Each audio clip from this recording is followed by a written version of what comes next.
Assalamu alaikum. Today on 4th March 2021, I am starting lecture number 2 for week number 1, and the topic of today's lecture is measures of central tendency. So what are measures of central tendency? Can anybody of you tell me that what are the what are the measures of central tendency? Do you have any idea? G students? No, sir. Basically, these are the procedures where we calculate average of a given data. So basically, we can find the average in 3 different ways. The number one, mean of the data. Number 2, median of the data. And number 3, mode of the data. So these are the 3 measures of central tendency, or the procedures by virtue of them we can calculate the average of a given data. Now, a data can be classified in 2 different ways. Number 1, ungrouped data, and number 2, group data. So there are different procedures for calculations of measures of central tendency for the ungrouped data and for the group data as well. So first of all, if you can see on the board, let me just share the camera. So we have to unshare this slide. So if we unshare it, now you can see the camera, you can see the whiteboard of the classroom. Yes, sir. So if you can see at the top, I wrote an ungrouped data where some numbers are written. For example, the first 2 numbers are 1, the other 2 numbers are 3, then the next 3 numbers are 2, and then the next 2 numbers are 3, then 2 4s, and then 3 7s. So this is a form of ungrouped data. So if we want to calculate measures of central tendency for this data, so first of all, we need to know that how can we calculate mean of the data. So do you have any idea that how can we calculate mean of a given data? हम mean कैसे calculate कर सकते हैं, कोई idea है इसका? जी, आपके matric FSc में भी ये कोर्स में था, आपके ओए लेवल्स में भी ये कोर्स में था, तो इतनी मुश्किल बात तो मीन कैलकुलेट करना बड़ा आसान था। जी, कैसे होता है सर? जितने भी नंबर्स ऐड करते हैं डिवाइड करते हैं टोटल नंबर से। बिल्कुल सही। तो बहुत आसान सी बात है कि to calculate mean of an ungroup data, what we do, we basically add up all the numbers available and then we divide the sum with number of numbers or with total number of terms. So अब यहाँ पर अगर हमने mean calculate करनी हो तो formula क्या होगा? हम लिखेंगे मीन, नजर आ रहा है ना जो मैं लिख रहा हूं? Yes sir. थोड़ा सा इसको नीचे कर लेते हैं। Mean equals to summation x over n। ठीक है जी, mean equals to summation x over n। तो समेशन x का मतलब ये है कि आपने तमाम नंबर्स को, तमाम टर्म्स को आपने ऐड कर देना। तो अगर हम देखें तो तमाम टर्म्स हमारे पास क्या है? 1 plus 1 plus 3 plus 3 plus 2 plus 2 plus 2, then plus 3 plus 3 plus 4 plus 4 plus 7 plus 7 plus 7 and whole divided by total number of terms, जो कि आप अगर काउंट करें तो 1 2 3 4 5 6 7 8 9 10 11 12 13 14, तो 14 टर्म्स है। तो अब अगर इसका हम सम करें तो ये आ जाता है 49 और डिवाइड करना है हमने इसको नंबर ऑफ नंबर से जो कि 14 है। तो 49 डिवाइडेड बाय 14 अगर हम करते हैं तो हमें मीन क्या पता चलता है कि मीन इक्वल्स टू आ जाता है आपके पास 3.5। ठीक है जी। तो ये आपके पास मीन ऑफ द डेटा आ गया। तो to calculate simple mean is a very simple procedure. The formula is summation x over n, where summation x means sum of all numbers and n means number of numbers. So we can easily compute mean of a given ungrouped data. ठीक हो गया? Sir group और ungroup data का difference क्या है? बिल्कुल, आप देख रहे हैं कि इस डाटा के नीचे मैंने सेकेंड रो में डाटा को अरेंज करके रखा हुआ है, और उस डाटा के यानी जब अरेंज करके डाटा को रखा हुआ है तो उसके नीचे मैंने एक टेबल बनाया हुआ है. ये जो टेबल है ये बेसिकली ग्रुप डाटा है.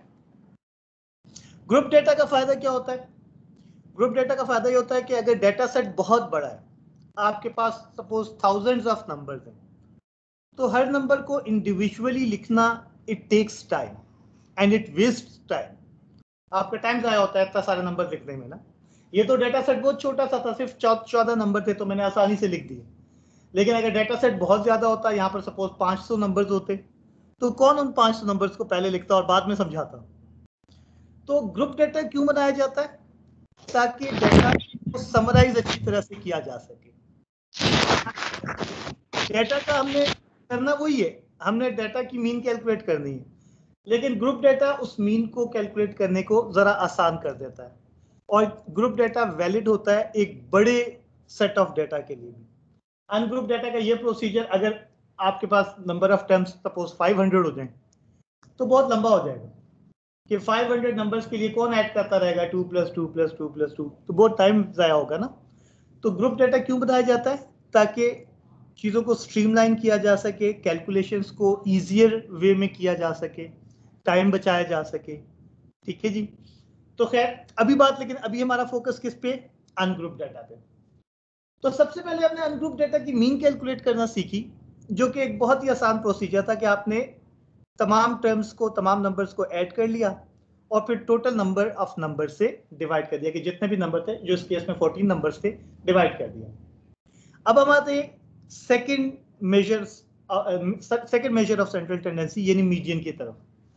तो अब अगर हमने इसी अनग्रुप डाटा का मीडियन कैलकुलेट करना है, तो can anybody of you tell me that what is the procedure to calculate median of an ungroup data?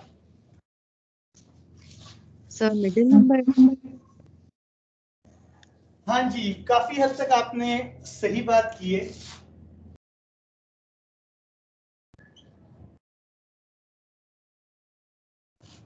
देखिए, मीडियन असल में सेंट्रल नंबर को ही कहते हैं. इन्होंने कहा मिडिल नंबर या सेंट्रल नंबर, एक ही बात है. तो मीडियन जो है वो सेंट्रल नंबर को ही कहा जाता है. अब प्रॉब्लम ये होती है कि हर दफा सेंटर में एक नंबर होता नहीं है. जैसे यहां पर जो डाटा है उसमें टोटल नंबर्स है 14. तो अब 14 टर्म्स में सेंटर में एक टर्म नहीं आती.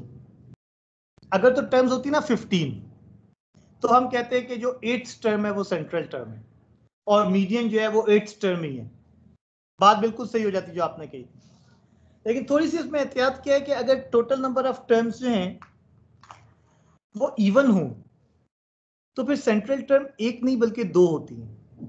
जैसे इस केस में टोटल नंबर ऑफ टर्म्स हैं 14. तो अब क्योंकि टोटल नंबर ऑफ टर्म्स 14 है, तो 14 डिवाइडेड बाय 2 करें, आंसर आएगा 7. तो 7th टर्म और 8th टर्म ये दोनों सेंट्रल टर्म्स है. 7th टर्म और 8th टर्म ये दोनों सेंट्रल टर्म है. रीजन कि 7th टर्म कह सकती है कि मुझसे पहले 6 टर्म्स हैं और 8th टर्म ये कह सकती है कि मेरे बाद 6 टर्म्स हैं. तो दोनों एक जैसी या एक जैसी वैल्यूएबल बात कर सकती हैं. तो इस वजह से हम ये कहेंगे कि जब total number of terms even होंगी तो सेंट्रल टर्म्स 2 होंगी, और अगर total number of terms odd होंगी तो सेंट्रल टर्म 1 होगी. तो जब सेंट्रल टर्म 2 होंगी तो मीडियन उन दोनों टर्म्स का एवरेज होगा. तो अब हमने पहला स्टेप क्या होता है? In order to calculate median of an ungroup data, first of all we arrange the data in an ascending order. First of all, what we will do, we will arrange the data in an ascending order. तो यहाँ पर हमने क्या किया हुआ है, जो second row मैंने लिखी हुई है इसमें मैंने डेटा को अरेंज कर दिया। सबसे छोटे नंबर क्योंकि 1 थे तो मैंने सबसे पहले दोनों 1s लिखे, फिर उससे बड़े नंबर 2s थे तो मैंने उसके बाद 3 के 3 2s लिखे, फिर उससे बड़े नंबर 3 थे तो मैंने चारों 3 को एक साथ लिखा है, फिर उसके बाद 2 4s थे वो लिखी और आखिर में 3 7 क्योंकि सबसे बड़े नंबर थे तो मैंने उनको लिख दिया। तो पहले स्टेप में डेटा को किया जाएगा अरेंज। डेटा को अरेंज करने के बाद देखा जाएगा कि सेंट्रल 2 टर्म्स कौन सी वाली है। तो अगर आप इस डेटा में देखें तो जो सेंट्रल 2 टर्म्स है वो आपके पास ये वाला 3 और ये वाला 3 है, क्योंकि आप देख सकते हैं कि इस वाले 3 से पहले 6 नंबर्स हैं और इस वाले 3 के बाद भी 6 नंबर हैं। तो इस तरह से ये जो दरमियान वाले दो टर्म, ये वाली टर्म है x7 और ये वाली टर्म है x8। ऑब्वियसली जो आखिरी टर्म है वो x14 थी और जो पहली टर्म थी वो x1 थी। तो हमें क्या पता चला, हमें ये पता चला कि इस डेटा में जो सेंट्रल 2 टर्म्स हैं वो x7 और x8 है। तो हम लिखेंगे x7 plus x8 whole divided by 2 और x7 क्योंकि 3 है तो 3 प्लस 3 होल डिवाइडेड बाय 2 और इस तरह से आंसर आ जाएगा मीडियन का 3। तो आप देख सकते हैं कि मैंने टॉप पर मीडियन के लिए क्या लिखा हुआ है कि मीडियन 3 है। लेकिन मीडियन कैलकुलेट करने के लिए हमने क्या किया, मीडियन कैलकुलेट करने के लिए सबसे पहले हमने डेटा को अरेंज किया। डेटा को अरेंज करने के बाद हमने ये देखा कि सेंट्रल टर्म 1 है या 2। तो हमें पता चला कि क्योंकि 14 टर्म्स हैं, नंबर ऑफ टर्म्स इवन हैं, तो सेंट्रल टर्म 2 होंगी। और वो कौन सी 2 टर्म्स होगी, क्योंकि टोटल टर्म 14 है तो 14 को 2 से डिवाइड कर ले, तो जो सेंट्रल टर्म है वो 7 और उसके बाद वाली यानी 8th टर्म होगी। तो इस तरह से हमने ये कंक्लूड किया कि median is the average of 7th x plus 8th x। तो हमने लिखा x7 plus x plus x8 whole divide by 2 और क्योंकि x7 भी कोइंसिडेंस था कि 3 था और x8 भी 3 था तो दोनों 3 ऐड होकर डिवाइड बाय 2 करके आंसर भी 3 आ गया। ठीक है जी, तो ये मीडियन आ गया। अब आप में से कौन बताएगा कि मॉड किस तरह से कैलकुलेट होती है, how do we calculate mode of a data? जी, मॉड कैसे कैलकुलेट होती है, उसका क्या रूल है? सर वो मोस्ट मतलब ज्यादा टाइम लगेगा। बिल्कुल, mod is basically the most repeated number. बिल्कुल इन्होंने सही बताया। What is mod? It is basically the most repeated number. तो आप देख सकते हैं कि इस डेटा में जो नंबर सबसे ज्यादा दफा आया है वो 3 है, क्योंकि 3 4 टाइम्स आया। इस डेटा में 4 3 मौजूद है। तो इस वजह से हमने देखे, अगर आप टॉप पे तो देखें तो मैंने मॉड को क्या लिखा हुआ है, 3 लिखा हुआ है। मॉड को 3 लिखने का मकसद ही यही है कि इस डेटा में 4 दफा यानी सबसे ज्यादा दफा जो नंबर रिपीट हुआ है वो 3 है। याद रखिए और हमेशा याद रखें कि मीन हो, मीडियन हो या मॉड हो, ये तीनों जो है वो वैल्यूज ऑफ एक्स होती हैं। ये फ्रीक्वेंसी नहीं होती, ये वैल्यूज ऑफ एक्स होती हैं। तो क्योंकि 3 की फ्रीक्वेंसी 4 है, क्योंकि 3 4 दफा आया है, तो अब मॉड 4 नहीं बल्कि 3 होगा। अक्सर ये गलती स्टूडेंट से होती है कि अगर 3 सबसे ज्यादा दफा आया था और वो 4 टाइम्स आया था तो वो मॉड 4 लिख देते हैं। Mod is not the frequency. Mod, median and mean, these all are x's, values of x. So the number corresponding to highest frequency is 3. Therefore mod is 3.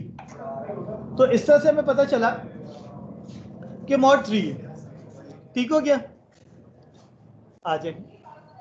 हाँ जी, ठीक है सर। सर अगर कोई और नंबर होता जी, सपोज सर, अगर कोई और नंबर होता, हाँ सपोज अगर हम यानी अगर सपोज 4 की भी फ्रीक्वेंसी 4 ही होती देखिए ना, अगर 3 की भी फ्रीक्वेंसी 4 होती और 4 की भी फ्रीक्वेंसी 4 होती तो हम ये कहते हैं कि देयर आर 2 मॉड्स। फिर हम कहते हैं कि मॉड 3 भी मॉड है और 4 भी मॉड है। और अगर कोई भी नंबर ज्यादा रिपीट ना हुआ होता, सारे नंबर एक जैसे होते, तो हम कहते हैं कि देयर इज नो मॉड। ठीक है जी। तो ऐसा भी हो जाता है बाज़ों का, जरूरी नहीं है कि हर दफा मॉड कैलकुलेट ही हो। तो मॉड कभी 2 भी हो सकते हैं, कभी 1 भी हो सकता है और कभी नहीं भी हो सकता। बात आपको समझ आ गई? अच्छा, अब ये तो हो गया कि मीन हमने कैलकुलेट करना था, तो हमने समेशन x ओवर n के फॉर्मूले से कैलकुलेट कर लिया। मॉड हमने कैलकुलेट करना था, तो हमने देख लिया कि कौन सा नंबर है जो सबसे ज्यादा दफा आया, तो मॉड कैलकुलेट हो गया। मीडियन हमने कैलकुलेट करना था, तो हमने पहले डेटा को असेंडिंग ऑर्डर में अरेंज किया और हमने देखा कि अगर सेंट्रल टर्म 1 थी तो वो खुद ही मीडियन था, और अगर सेंट्रल टर्म 2 थी तो उन दोनों टर्म्स का जो एवरेज था वो मीडियन था। जैसे यहाँ पर टोटल नंबर ऑफ टर्म्स 14 थी, तो अब 14 टर्म्स थी तो इनकी सेंट्रल टर्म आती है 7th और 8th, क्योंकि इवन नंबर ऑफ टर्म्स है। तो इवन नंबर ऑफ टर्म्स में एक सिंगल सेंट्रल टर्म नहीं होती, बल्कि सेंट्रल टर्म 2 होती। रीजन के 7th टर्म से पहले भी 6 टर्म्स हैं और 8th टर्म के बाद भी 6 टर्म्स हैं। तो इस वजह से, क्योंकि सेंट्रल टर्म 2 टर्म्स है, x7 और x8, तो हमने उन दोनों का एवरेज लिया ताकि मीडियन कैलकुलेट हो सके। तो इस तरह से हमने ये जो तीनों चीजें कैलकुलेट की, मीन, मीडियन और मॉड, इनको हम कहेंगे मेजर्स ऑफ सेंट्रल टेंडेंसी। ये मीन कैलकुलेट करना, ये मीडियन कैलकुलेट करना, ये मॉड कैलकुलेट करना, ये सारी की सारी क्या होती हैं? एवरेज कैलकुलेट करने के प्रोसीजर्स हैं। ये मेजर्स ऑफ सेंट्रल टेंडेंसी हैं। तो हम लोगों ने क्या किया, हमने measures of central tendency ungrouped data के लिए कैलकुलेट करना सीख लिए। मीन कैलकुलेट करना हो तो फॉर्मूला क्या है? Summation x over n। Mean equals to summation x over n। आपको नजर नहीं आएगा, जो मेरे सामने थोड़ा सा लेट आए उनके लिए लिख रहा हूं। Mean equals to summation x over n, और समेशन x ओवर n का मतलब तमाम नंबर्स को ऐड करें, divided by number of numbers कर दें, तो मीन कैलकुलेट हो जाएगा। मॉड के लिए हम देखते हैं सबसे ज्यादा नंबर कौन आया, तो सबसे ज्यादा क्योंकि 3 आया तो वो मॉड था। और मीडियन के लिए क्या करते हैं? डेटा को अरेंज करते हैं, सेंट्रल टर्म अगर 1 होती है तो वो मीडियन होती है, अगर 2 होती है तो उन दोनों टर्म्स का एवरेज ले लेते हैं, वो मीडियन होता है। अच्छा, अब हम आएंगे इस चीज पर कि एक अनग्रुप्ड डेटा से एक ग्रुप डेटा कैसे बनाया जा सकता है। तो उसके लिए गौर करें कि मैंने क्या किया हुआ है। जो मैंने ऊपर अनग्रुप डेटा लिखा था, आप गौर करें, उसी के नीचे मैंने एक टेबल बनाया हुआ है, और ये टेबल एग्जैक्टली इसी अनग्रुप डेटा को रिप्रेजेंट कर रहा है। कैसे? आप देखें, ऊपर 2 1 लिखे हुए थे, टेबल में लिखा हुआ है 1 की फ्रीक्वेंसी 2 है। 1 की फ्रीक्वेंसी 2 का मतलब 1 को 2 दफा लिखना है। इसी तरह से देखिए, ऊपर आपके पास 2 जो थे वो 3 थे, नीचे मैंने लिखा हुआ है 2 की फ्रीक्वेंसी 3। ये नहीं, जो 2 नंबर है ये 3 दफा लिखा जाएगा। इसी तरह से देखें कि 3 की फ्रीक्वेंसी 4 लिखा हुआ है, जिसका मतलब ये है कि ये जो 3 है ये 4 दफा आएगा। ठीक है जी। इसी तरह से 4 की फ्रीक्वेंसी 2 है, तो ये 4 जो है वो 2 दफा डाटा में मौजूद है। और इसी तरह से 7 की फ्रीक्वेंसी 3, यानी डाटा में जो 7 है वो आपने 3 दफा लिखना है। ठीक है जी। तो आपने देखा कि मैंने किस तरह से एक अनग्रुप डेटा को ग्रुप डेटा में कन्वर्ट कर दिया।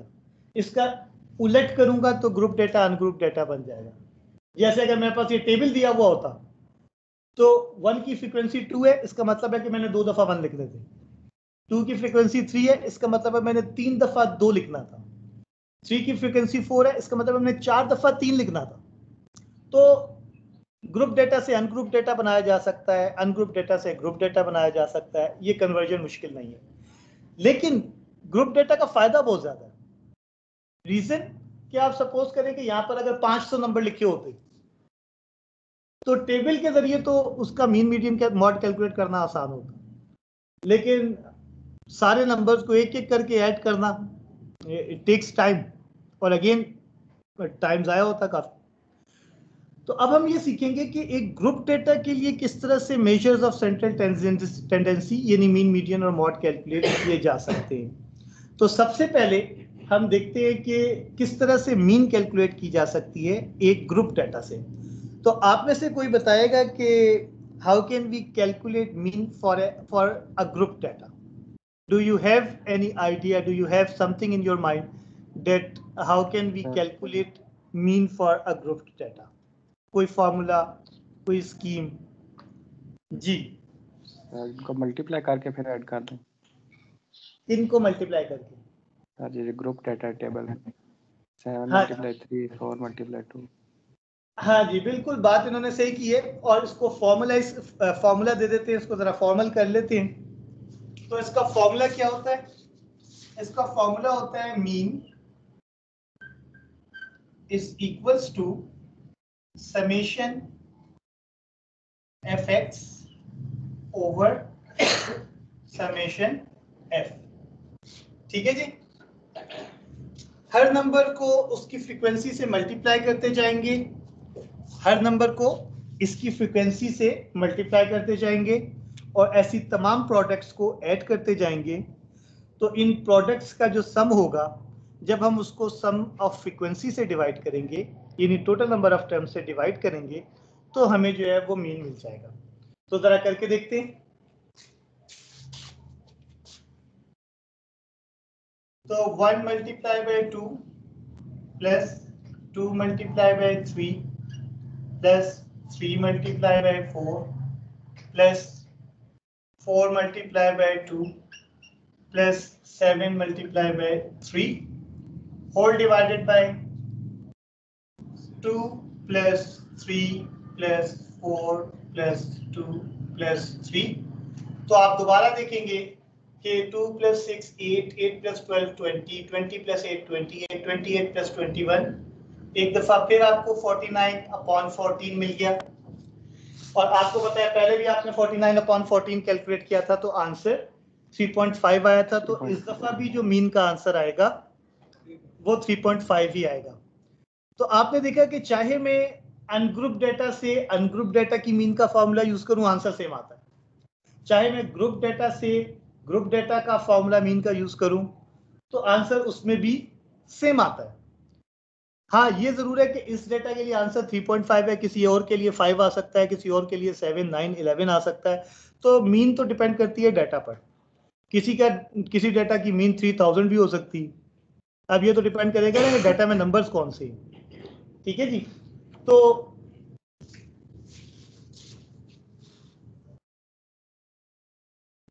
आगे आ जाए इस चीज पर कि हमने इसकी कैलकुलेट कर ली मीन.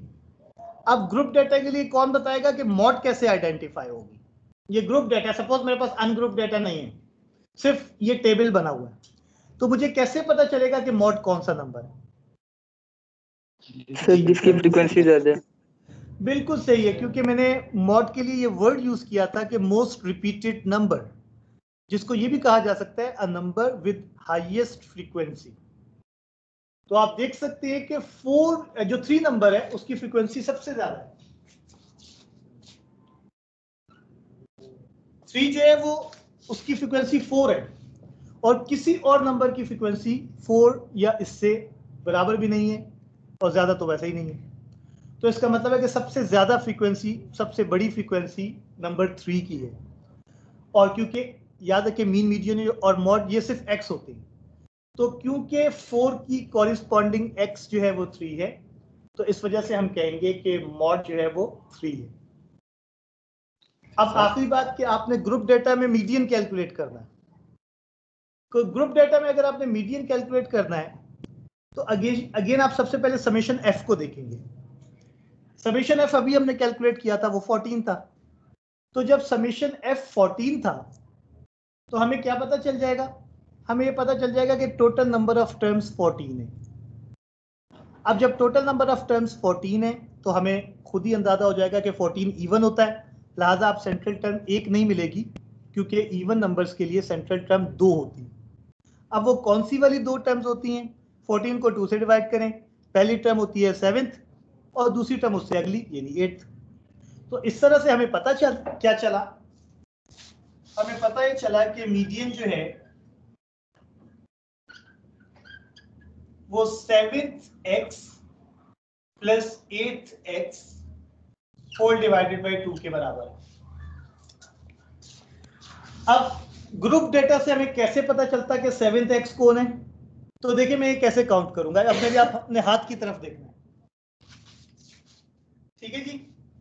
पहला और दूसरा एक्स 1 है, तीसरा, चौथा और पांचवा ये तीनों एक्स 2 है, छठा, सातवां, आठवां और नवा ये चारों एक्स 3 है। तो क्योंकि हमें सातवां और आठवां एक्स चाहिए था, तो इधर से हमें पता चल गया था कि छठा, सातवां, आठवां, नवा चारों एक्स 3 है। तो इसका मतलब है सातवां एक्स भी 3 है और आठवां एक्स भी 3 है, तो 3 + 3 होल डिवाइड बाय 2, तो मीडियन 3 है। तो आपने ये देखा कि हमने एक अनग्रुप डेटा के लिए मीन, मीडियन और मॉड कैलकुलेट किया, तो हमें एक रिजल्ट मिला। फिर हमने उसी अनग्रुप डेटा को ग्रुप डेटा में कन्वर्ट किया, और उसके बाद जब हम लोगों ने mean, median, mod group data के तरीके से कैलकुलेट किया, तो उसने भी हमें सेम रिजल्ट दिया। तो सिर्फ ग्रुप डेटा क्यों बनाया जाता है?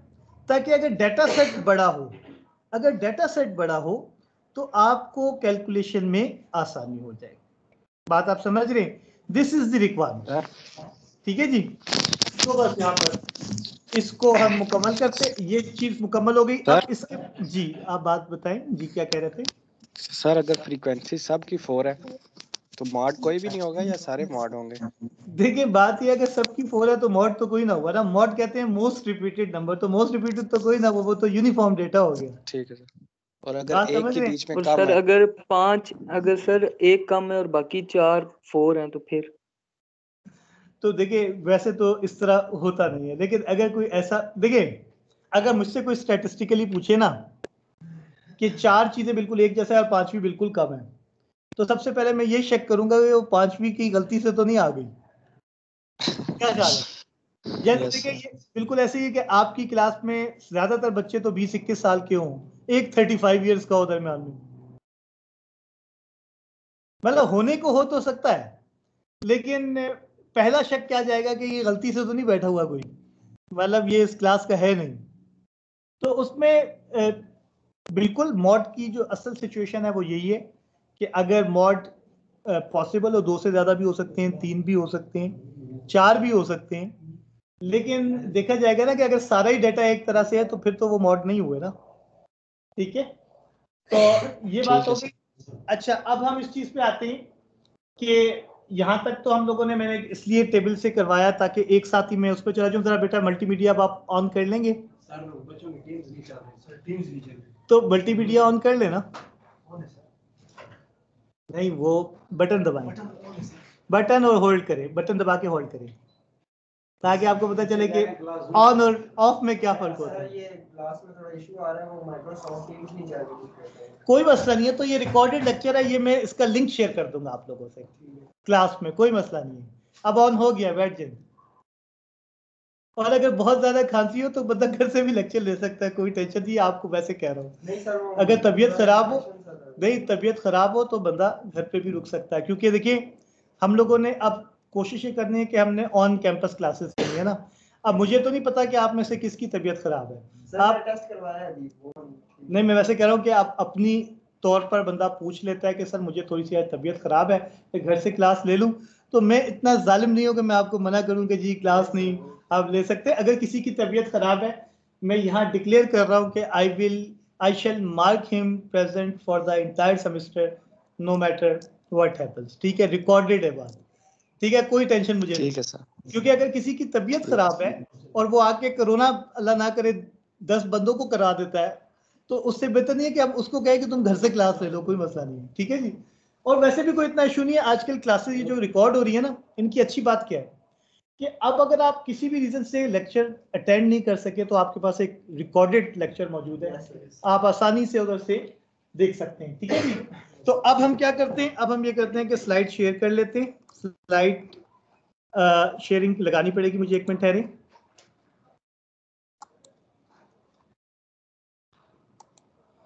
जी बच्चों, तो अब आपको दोबारा से स्लाइड नजर आ रही होगी, नजर आ रही? Yes sir. बिल्कुल। जी स्लाइड नजर आ रही है। तो अब जो है वो पहली स्लाइड पे जाते हैं, और ये मिटाना पड़ेगा मुझे। अब उनको मैं स्क्रीन शेयर कर रहा हूँ, आपको मैं मल्टीमीडिया शेयर कर रहा हूँ। बात आपको समझ आ रही है? वो मेरी स्क्रीन की वजह से देख रहे हैं, आप मल्टीमीडिया की वजह से देख रहे हैं। अच्छा जी, तो देखिए जो पहला फार्मूला इस स्लाइड पे लिखा हुआ है। अच्छा, एक बात मैं पहले क्लियर कर दूं कि ये स्लाइड्स भी आपकी बुक की स्लाइड्स ही हैं। तो अगर आप बुक की पीडीएफ फॉलो कर रहे हैं तो वो उसमें भी कोई मसला नहीं है, इस पीपीटी में भी कोई मसला नहीं है, ये दोनों एक ही चीज की हैं। तो सबसे पहले उसने अनग्रुप डेटा की मीन का फार्मूला बताया और आपको बताया कि अगर आपके पास कुछ नंबर्स पड़े हुए हैं और आपने मीन कैलकुलेट करनी है तो आपने क्या करना है, तमाम नंबर्स को ऐड कर देना है और टोटल नंबर्स को यानी सम को, टोटल सम को नंबर ऑफ नंबर से डिवाइड कर देना है। तो मेरा असूल है मैं पहले कुछ लिखवा देता हूं ताकि बच्चे को पहले से कुछ स्लाइड की समझ आ जाए, तो फिर उसको स्लाइड थोड़ी सी आसान लगती है। ठीक है जी, नेक्स्ट आ जाए।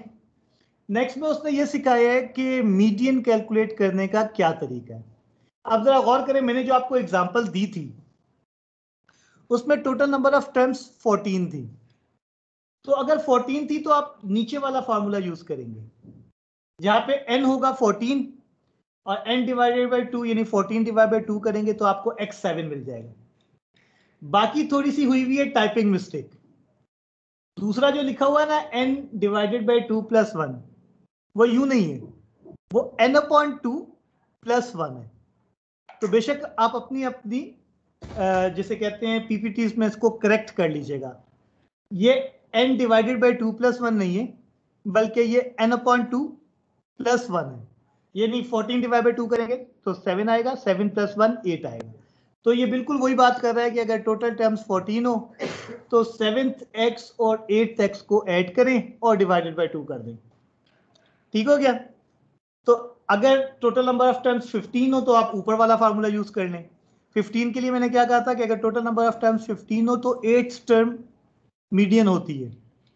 क्यों 8th टर्म मीडियन होती है कि टोटल नंबर ऑफ टर्म्स अगर 15 है तो 8th टर्म ये कहती है कि मुझसे पहले भी 7 है और मेरे बाद भी 7 है, तो इस वजह से वो सेंट्रल टर्म होती है। तो अगर आप इस फॉर्मूले में n को 15 पुट करें तो आप देख सकते हैं 15 प्लस 1 16, 16 डिवाइड बाय 2 8 ही मिलेगा आपको। इसका मतलब है ये बता रहा है कि अगर total number of terms odd हो तो आप ऊपर वाला फार्मूला यूज करके वो x मालूम कर सकते हैं जो मीडियन हो, और अगर टोटल टर्म इवन हो तो आप नीचे वाला फार्मूला यूज करके वो दो टर्म्स मालूम कर सकते हैं जो सेंट्रल टू टर्म्स है, और फिर आप उन दोनों टर्म्स को एवरेज लेके मीडियन कैलकुलेट कर लेंगे। ठीक हो गया? नेक्स्ट उन्होंने एक एग्जांपल दी हुई है और उन्होंने कहा है कि आप इसकी मीन कैलकुलेट करके बताएं। तो अब आप क्या इसकी मीन कैलकुलेट कर सकते हैं कि इन नंबर्स की मीन कैसे कैलकुलेट होगी? जी, कैसे कैलकुलेट होगी आप बताएं ब्लू शर्ट।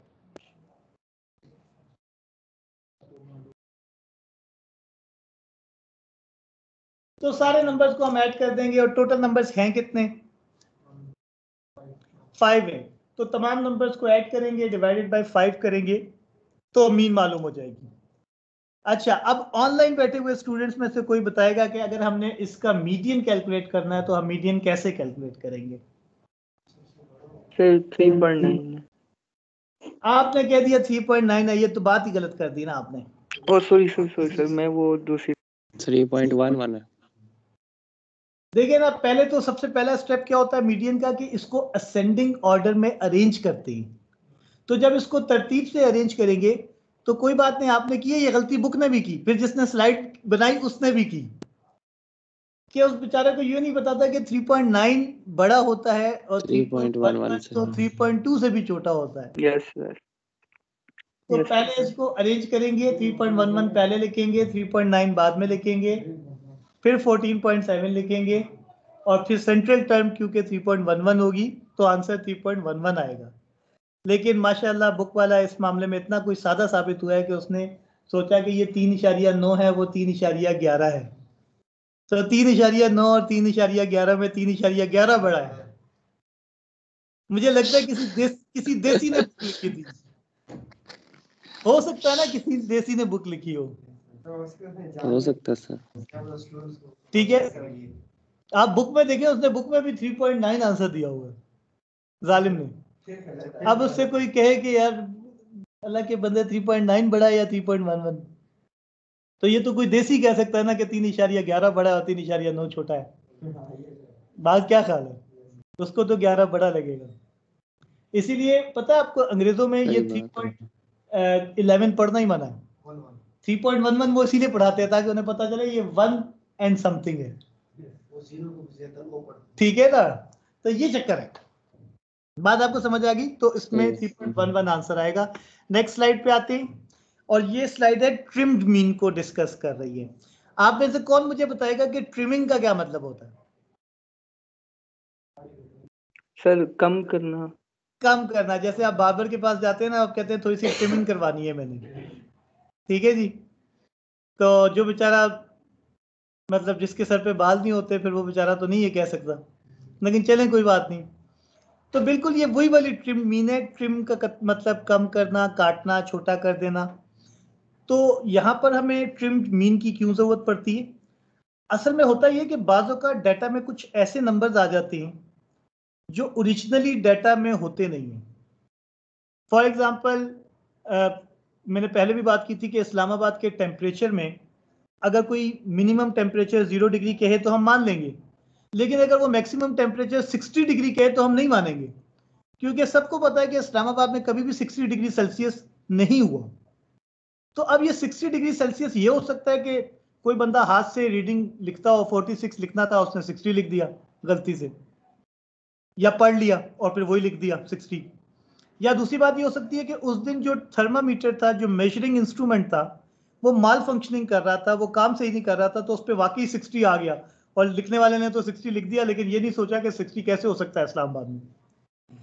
तो अब होता ही है कि बाजू का ऐसा नंबर जो है वो डाटा में शामिल हो जाता है जो ओरिजिनली डाटा से बिलोंग नहीं करता होता। ऐसा नंबर को कहते हैं स्टैटिस्टिकल टर्म्स में आउटलायर। ऐसे नंबर को क्या कहते हैं? आउटलायर। एक ऐसा नंबर जो बेसिकली डाटा में था नहीं, किसी ह्यूमन एरर की वजह से, किसी इंस्ट्रूमेंटल एरर की वजह से, किसी इंसिडेंट की वजह से वो समहाउ डाटा में शामिल हो गया, लेकिन वो डाटा से बिलोंग नहीं करता था, वो एक इरोनियस नंबर था, वो डाटा सेट में सही था नहीं। तो याद रखिए कि इसको डिस्कार्ड करवाने के लिए, इस एरर को रिमूव करने का सबसे खूबसूरत तरीका यह है कि आप ट्रिम्ड मीन कैलकुलेट कर लें। अब ट्रिम्ड मीन क्या करेगी? ट्रिम मीन टॉप 10%, अगर 10% ट्रिम मीन है, वो टॉप 10% डेटा को भी डिस्कार्ड करवा देगी, टॉप 10% जो मिनिमम 10% डेटा है उसको भी डिस्कार्ड करवा देगी, और इस तरह से आउटलायर के डिस्कार्ड होने के चांसेस बढ़ जाएंगे, गलत डेटा कम हो जाएगा। ठीक है जी। तो इसकी एक एग्जांपल उन्होंने दी यहाँ पर, अगर आप देखें स्लाइड में, आप बता सकते हैं कि टोटल नंबर्स कितने हैं, टोटल टर्म्स कितनी हैं? जी, ऑनलाइन में से कौन बताएगा? यहाँ पे बिल्कुल सही, तो 20 टर्म्स हैं यहाँ पर। तो अब इन्होंने कहा है कि आप इसकी 10% ट्रिम्ड मीन कैलकुलेट कर लें। तो अब आप क्या करेंगे? सबसे पहले आप 20 का 10% कैलकुलेट करेंगे। तो आप में से कोई बताएगा कि 20 का 10% क्या आता है? 2 आता है, बिल्कुल सही। 20 का 10% 2 आता है। तो हम करेंगे क्या कि इस डाटा को अरेंज करेंगे, और सबसे बड़े 2 नंबर को हम डाटा से निकाल देंगे। इसी तरह से इस डाटा को अरेंज करने के बाद सबसे छोटे 2 नंबर को भी हम डाटा से निकाल देंगे। तो मुझे बताएं, जब 2 सबसे बड़े नंबर्स को हम डाटा से निकाल देंगे और 2 सबसे छोटे नंबर्स को हम डाटा से निकाल देंगे, तो डाटा बचेगा कितना? कितने नंबर्स बच जाएंगे? 16। तो 16 नंबर बच जाएंगे। तो बिल्कुल सही। फिर हम क्या करेंगे? हम इन 16 के 16 नंबर्स को, इन 16 नंबर्स को हम ऐड करेंगे, and we will divide the sum with 16 to get 10% trimmed mean. तो ये बहुत आसान सा तरीका है 10% ट्रिम मीन कैलकुलेट करने का, कि जितना भी डाटा है पहले उसका 10% कैलकुलेट करें, वो 10% टॉप से भी माइनस कर दें, वो 10% बॉटम से भी माइनस कर दें, बाकी जो डाटा आता है उसकी सिंपल मीन कैलकुलेट कर दें। ये 10% ट्रिम मीन है। अब अगर 5% की बात करें तो 5% ट्रिम मीन में भी यही होगा कि डाटा का 5% कैलकुलेट करें, वो 1 आ जाएगा इधर। तो एक सबसे बड़ा नंबर माइनस कर दें, एक सबसे छोटा नंबर माइनस कर दें, बाकी नंबर बच जाएंगे 18। सारे 18 नंबर्स को ऐड करें, डिवाइडेड बाय 18 करें, तो आपको 5% ट्रिम मीन मालूम हो जाएगी। जी, ये जो नंबर हम माइनस किया करेंगे, सब पहला नंबर या और लास्ट नंबर, डाटा को अरेंज करने के बाद अरेंज करने के बाद, वरना तो ये होगा ना कि हो सकता है गलत पड़ा हुआ दरमियानी कोई नंबर हो, वो नहीं डिस्कार्ड करना। सबसे पहले डेटा को अरेंज करेंगे। डेटा को अरेंज करने के बाद टॉप 5% या top 10% what ever is required वो हम माइनस करेंगे। और इसी तरह से जो मिनिमम टॉप 5% मिनिमम 10% या 5% है वो भी अरेंज करने के बाद माइनस होगा। ठीक हो गया? तो ये हो गया। उसके बाद अब आज लास्ट बात है आज के लेक्चर की, और वो है मेजर ऑफ वेरिएबिलिटी। तो आप मुझमें से कोई बताएगा ये मेजर्स ऑफ वेरिएबिलिटी क्या होते हैं?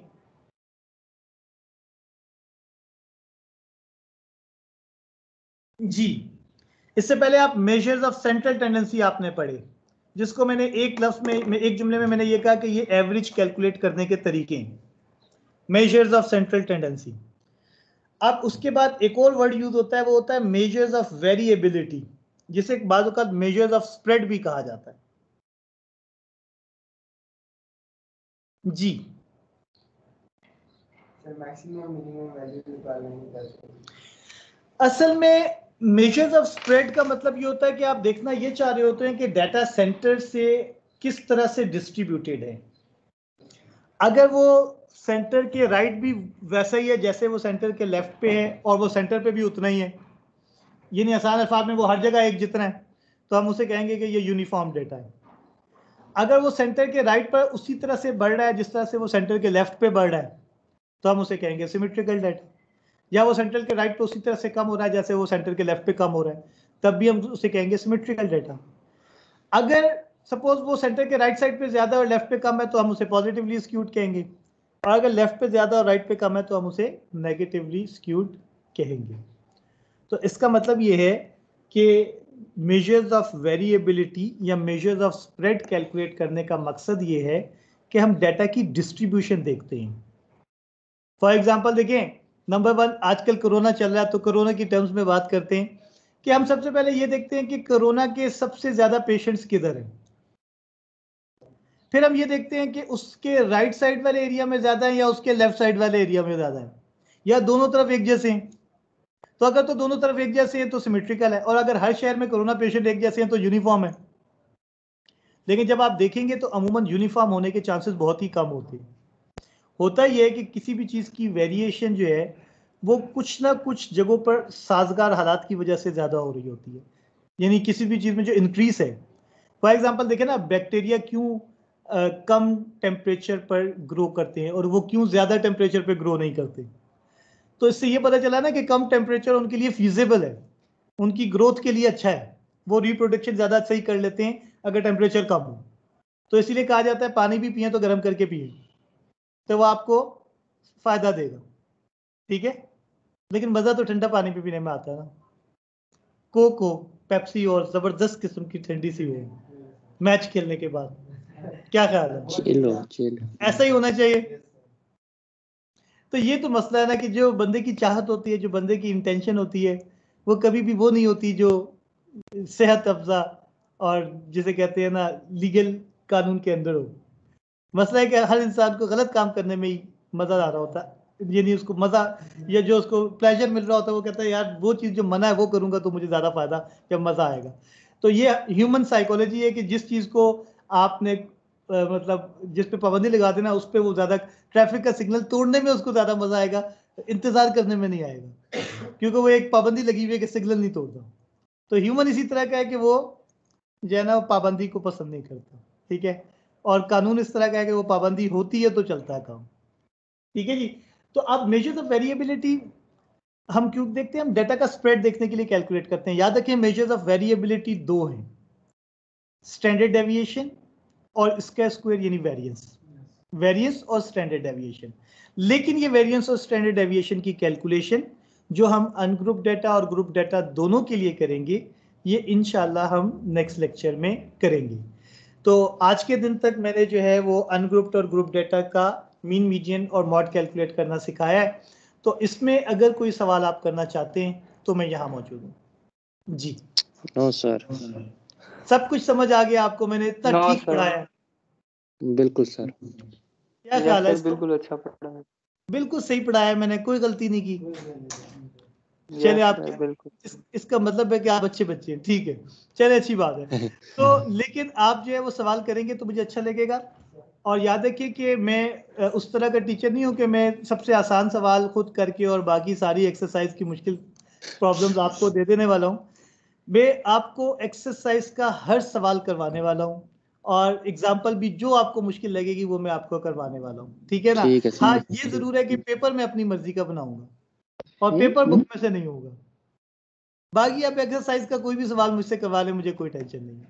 मैं आपको सारे सवाल करके दूंगा और मैं सारी एग्जांपल्स आपको करके दूंगा। और भी कोई सवाल पूछेंगे मैं आपको कर दूंगी, ठीक है ना। तो मुझे एक्सरसाइज करने की बिल्कुल टेंशन नहीं है, जहां से आप कहेंगे आपकी फरमाइश पे एक्सरसाइज करूंगा, ठीक है। और रन टाइम पे ये भी नहीं कहूंगा कि बाद में कराऊंगा, जिस वक्त सवाल करेंगे मैं उसी वक्त कराऊंगा, ठीक है। लेकिन कोशिश ये करनी है कि मैं लेक्चर कंप्लीट कर लूँ या मेरे लेक्चर करने से शुरू करने से पहले बता दें तो अच्छा है कि हम तो थोड़ा सा टाइम स्पेयर करके उसमें आपकी प्रॉब्लम्स कर लें। लेकिन मैं ड्यूरिंग लेक्चर्स एक्सरसाइज प्रॉब्लम्स के सेशंस भी रखता हूँ दरमियान में, एक एक दो क्लासेस में हर चैप्टर के दौरान इस चीज की रखता हूँ कि आज हम सिर्फ एक्सरसाइज प्रॉब्लम्स करेंगे जो आप कहेंगे, ठीक हो गया। क्योंकि मैथ का कोर्स है ना, बगैर प्रॉब्लम सॉल्व किए तो समझ आता नहीं है, ठीक है जी। तो इंशाल्लाह आप कोई सवाल पूछ रहे थे जी। सर मैं ये पूछ रहा था कि ये जो भी हम चैप्टर कौन सा पढ़ रहे हैं? हम chapter number 1 from Walpole and Myers पढ़ रहे हैं, बुक उसका सॉल्यूशन मैनुअल और फर्स्ट लेक्चर की पीपीटी प्लस ओबीई जो आपकी कोर्स की सीएलओस और ग्रेडिंग रूब्रिक्स को बता रहा है। ये सब चीजें मैंने टीम्स पर शेयर कर दी हैं, क्लास का हर स्टूडेंट उसको एक्सेस कर सकता है, ठीक है। और सर दूसरी चीज ये कि अभी आपने आज इतना करवा दिया, ये एक एक्सरसाइज कंप्लीट हो गई है। यार हम एक्सरसाइज की वजह तरफ नहीं चलते, हम चैप्टर वाइज चलते हैं। तो वो आपने खुद करनी होगी एक्सरसाइज। भाई एक्सरसाइज बता रहा हूँ ना, आप एक्सरसाइज का जो सवाल नहीं होता मेरे पास लाएंगे मैं कर दूंगा। करनी है और जो नहीं करनी है जाहिर, देखिए पता है हो क्या रहा है, एक एक चैप्टर में 8 एक्सरसाइजेज है, हर एक्सरसाइज के पीछे 50-50 क्वेश्चंस हैं, किसी में 125 भी हैं। तो आप सोचिए एक चैप्टर में हजार सवाल है, क्या 1000 सवाल मैं 6 घंटों में करा सकता हूँ? मेरे पास ऐसी कोई जादू की छड़ी है नहीं। हाँ ये जरूर है कि जो सवाल आपको मुश्किल लगेगा वो मैं कराऊंगा, ठीक है। और आपको उसके बाद ये लगेगा कि वो मुश्किल नहीं था, ठीक है ना। ठीक है सर। वो आप देखेंगे तो आपको पता चल जाएगा। तो इंशाल्लाह फिर आप लोगों से मिलते हैं नेक्स्ट टाइम। और आपको पता है कि इस वीक के एंड पे यानी कल के दिन इंशाल्लाह मैं आपसे अटेंडेंस लिस्ट शेयर कर दूंगा। उस अटेंडेंस लिस्ट में जो नंबर 1 होगा वो ऑड कंसीडर होगा, जो नंबर 2 होगा वो इवन होगा, जो नंबर 3 होगा वो ऑड होगा, जो नंबर 4 होगा वो इवन होगा। तमाम ऑड स्टूडेंट्स को पहले, तीसरे, 5वें, 7वें ऑड वीक्स में ऑन कैंपस आना है, और तमाम इवन स्टूडेंट्स को दूसरे, चौथे, छठे, 8वें, 10वें वीक में यानी इवन वीक्स में जो है वो ऑन कैंपस आना है। जब तक आपकी क्लास 50% आ रही है, कुछ लोग नहीं आते उसकी जगह कुछ और लोग आ जाते हैं, मुझे कोई मसला नहीं है। कुछ लोग ऐसे हैं जो ऑड वाले हैं, उन्होंने ऑड लेक्चर में आना था लेकिन कोई प्रॉब्लम हो गई, वो मुझे एसएमएस कर देते हैं और कहते हैं सर मैं आज की क्लास ऑनलाइन ले लूँ, मुझे कोई मसला नहीं है। लेकिन अगर सारे ही ऑनलाइन लेना शुरू कर दें और यहाँ पे विजिट हो और पता चले कि एक बच्चा भी नहीं है और मैंने अटेंडेंस आधों की लगाई भी है ऑन कैंपस की, तो देखें फिर ये हमारे लिए भी नौकरी बचाना मुश्किल हो जाएगा, ठीक है ना। तो आपने ये नहीं करना कि कोई भी ना आए, आपने कोशिश करनी है कि आधे बच्चे जिन्होंने आना है उनमें से मैक्सिमम लोग आए, बल्कि एक आध फालतू भी आ जाए तो ठीक कोई है सर। मसला नहीं। लेकिन कुछ ना कुछ लोग आए, ये ना हो कि मुझे आपकी फिर एब्सेंट लगानी पड़ जाए, तो मैं चाहता नहीं हूँ, मुझे कोई पसंद नहीं है बच्चों की एब्सेंट लगाना। लिहाजा मुझे आपने मजबूर नहीं करना कि मैं आपको एब्सेंट करके क्लास में मेक श्योर करूँ कि आप आ रहे हैं। तो आप खुद शौक से आएँ और अच्छा पढ़ें और इंशाल्लाह मेरा कोऑपरेशन आपके साथ होगा, ठीक है जी। तो इंशाल्लाह फिर आपसे नेक्स्ट वीक मिलते हैं। Till then take care and अल्लाह हाफिज। Thank you sir. जो वीक है ये कंसीडर होगा इवन ऑड में।